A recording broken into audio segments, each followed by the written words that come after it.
Okay. So today I'm here with my mom. She had the disease that I'm researching. She had autoimmune hepatitis for, I don't know, when did you have it, Mom? I had it for 11 years. 11 years. Okay, so I remember. Here's what I remember. I'll tell. First I want to know what the disease is. Like what it is to you. What it is to me? Yeah. So autoimmune hepatitis to me is when your liver is inflamed. Actually, no. It's when your own body attacks your liver cells. And as a result, you experience cirrhosis of the liver. And your liver is really important part of your body. And so your liver functions are diminished or completely eliminated. So the rest of your body suffers because your liver isn't working.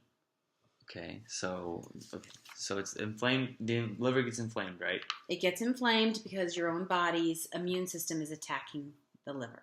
Okay. Yeah. So you said you've had it for 11 years. When did you find out? When were you diagnosed? Yeah, so it's actually a little bit longer. I think it was more 14 years. But I was diagnosed after your sister was born. So that was 16 years ago I found out. And I know from what I've studied, autoimmune hepatitis is like it could be treated like mild. You could treat it with like pills, right? Like a lot of people do actually treat it with the pills. Right. It's more common in women around your age. It's more common in women in between the ages of 30 and 45. Yeah. Which is when I got it. Yeah. And so, why did you start on pills? Like, did you start on right away? And a lot, like what I've read about, like that usually fixes it. Like you can stay on pills, and that usually suppresses it. Yeah. So it doesn't fix it. It's never fixed unless you get a transplant, but it suppresses the side effects, so it can help your liver deal with the autoimmune disease. Mm-hmm. And I remember personally, you having the disease. Some of the things that you experienced, you were always very tired. Yes. I remember you would take work days off. You'd have a 9-to-5 job. You'd take like 3 hours off just to sleep. Middle of the day. And that's the only one that I really noticed. But I know there's other symptoms. Really? I'm glad you blotted it all out. Well, that's the one. Yeah. What other symptoms? So other do you know symptoms about? that I had initially, what's called pruritus, which is extensive itching all over your body. And that's because the hepatitis, that when the liver doesn't filter out, toxins, it will settle into your skin layer, your dermal layer.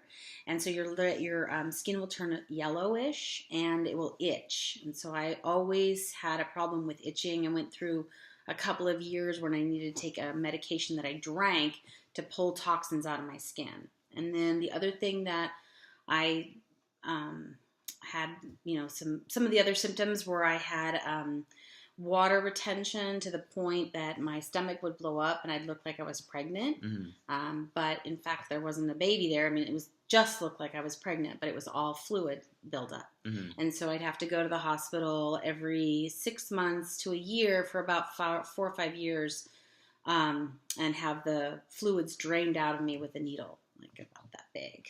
Really? So this is just some. There's many more. Yeah.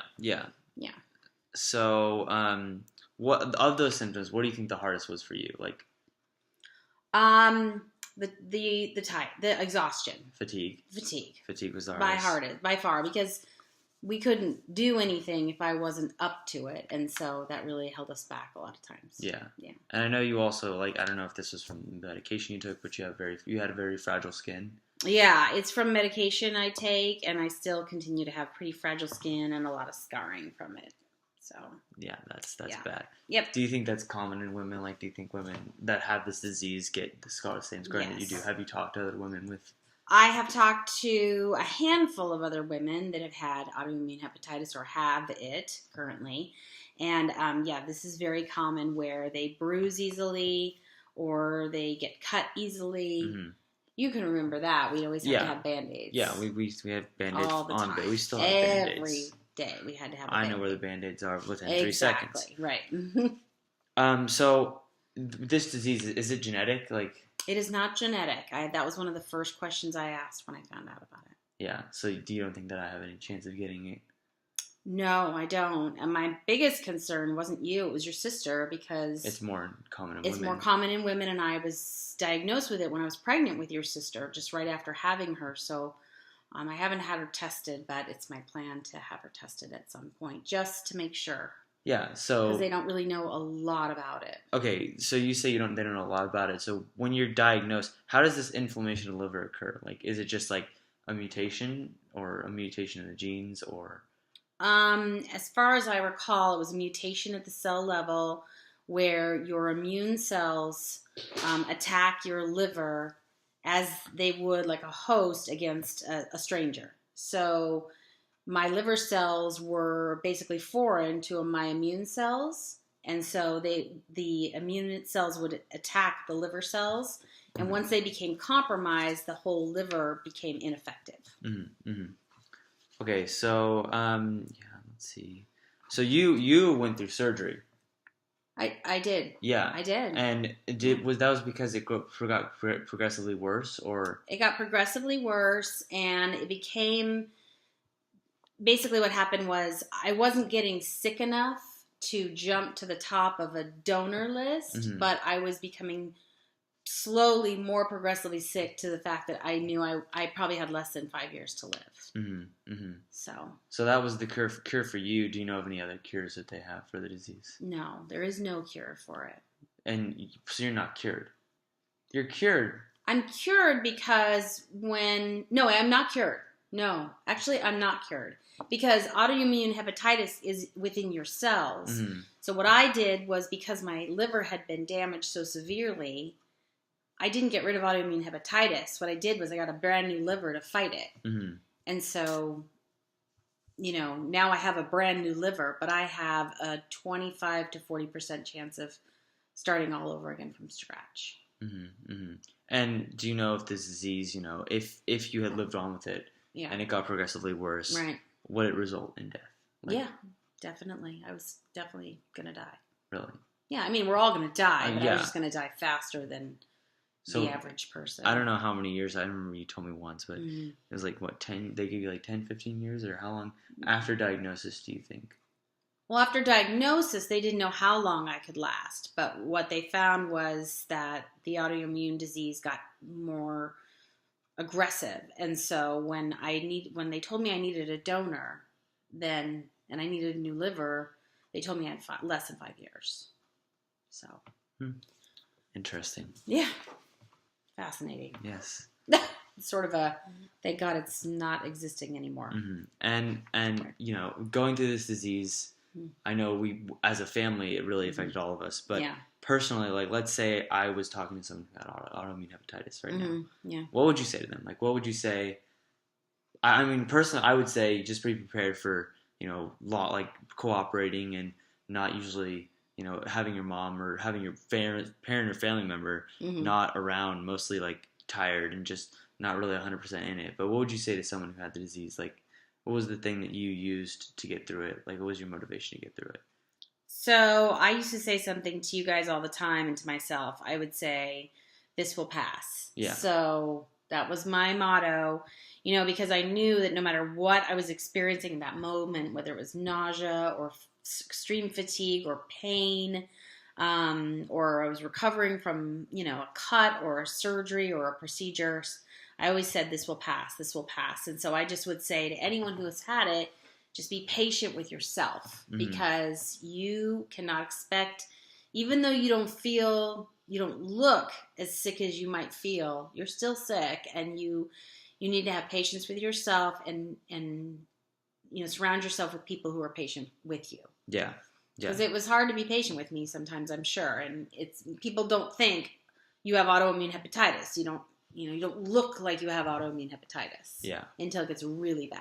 Yeah. And I know you talked about, you joined a living donor program after you got your living donor, or you joined a donor program. And I did. And do you know that, like, any research that's going on right now about the disease, like anyone that's, putting any research into it? I know the program that I joined was actually the deceased donor program. Yeah. Because they have so many people that are waiting for livers. Mm-hmm. But in terms of any research towards improving the living donor program, No, I'm not aware of it. I think that when I joined, and the motivation of the group that I've joined is to increase the number of people who are willing to donate their liver or a portion of their liver while they're living. And then it's like anybody part too, right? It's not only the liver. Yeah, well, anybody part upon your demise, but then when you're living, you can donate lots of parts, and your liver is one that people don't know. You can actually give half of your liver to another person, which is what happened to me. Mm-hmm. Mm-hmm. So, last question is the storyline. Like one more time. Like, okay, yeah, so Ellen was born. Right. My sister was born. I was born. You know, you didn't have the disease. You were fine. Yep. Ellen was born. Mm-hmm. And then I came home with a newborn, and I had a 19-month-old, mm-hmm. and I found in the first 6 months that I was extremely tired and exhausted, and then the bottoms of my feet itched all the time, but especially at night, I would find that the bottoms of my feet and where I was laying down would itch just uncontrollably. And I went back to the doctor for my 3-month checkup, which you have after you've had a baby. Mm-hmm. And the nurse said, you look really tired. And I had fallen asleep on the bed while I was waiting for her about 10 minutes. I said, yeah, I'm tired, but, I have under 2. I should be tired. And she looked at me and she says, we're going to run a blood test. And then she ran a blood test, and she called me later on that week, and she said, I don't want to alarm you, but we've detected hepatitis in your system. So, quite frankly, she asked me if your dad or I had ever engaged in unsafe sex. And so I asked your dad, and he had not, and I had not. And, they asked me if I had ever been out of the country, because you can get hepatitis that way. Mm-hmm. And so through a series of eliminating what it could be, we found out it was autoimmune hepatitis and not hepatitis A, B, or C, which is totally different than autoimmune hepatitis. Yeah, so, those are separate diseases. Yeah, exactly. So after that, they put me on a regimen of prednisone, and they put me on some other medication. A treatment that they use for autoimmune. That's like a medicine. Right, it's a treatment. Okay. Mm-hmm. Yeah.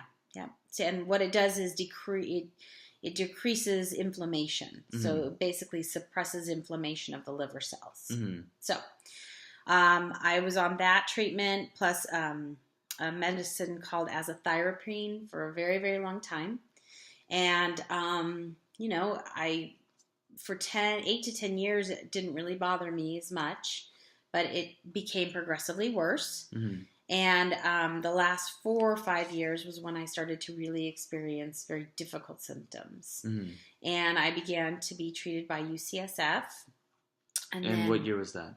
I started seeing UCSF on a regular basis, probably 5 years before I had the transplant. So that was 9 years into it. The disease. Mm-hmm. Okay. Yeah, so I had lived, and the doctor had told me that I could live with my current liver for a long time. Yeah. So anyway, I started being treated by UCSF, and they started to be monitoring it. And then one day I went to my UCSF appointment, and he said, it's time to talk about getting a donor. Your liver is not doing well, and you need to go to this next step. So we couldn't get a deceased donor because, like I said, we were just too far down on the list, and there are people waiting for livers. So they encouraged me to find a living donor. And so through a series of trial and error and a lot of people stepping forward, I was able to get a living liver donor. That was in 2016? That was in, 2016. No, 2014. What? Yeah, 2014. It's been 2.5 years. Wow, that's a long time. Okay. Right? So 2014, I got a donor. That was... In 2015, I got a donor. Okay. 2014, they told me I had to get a donor. It took me a year to find somebody and get them through the process. Mm-hmm. So in 2015, I went into UCSF, and my donor gave up 60% of her liver, and that became my whole liver. And then they removed my whole liver and threw it away. Yeah. And they replaced it with her portion. And then her liver grew to the size that she needed, and her portion of liver, with me, they rejoined all the vital vessels and what have you, and that grew into what I need. Yeah. And so living with this disease now, you go. I take my blood every month, and they monitor what's called my ALT, which is my ALT. Okay. It is it's something that basically is a number that's a combination of activity in the liver cells. And every month I give blood to have that tested, and every year I need to go to UCSF. That's to check on my health. Cool. That's it. Cool. Thanks, Mom. Thanks, Bets.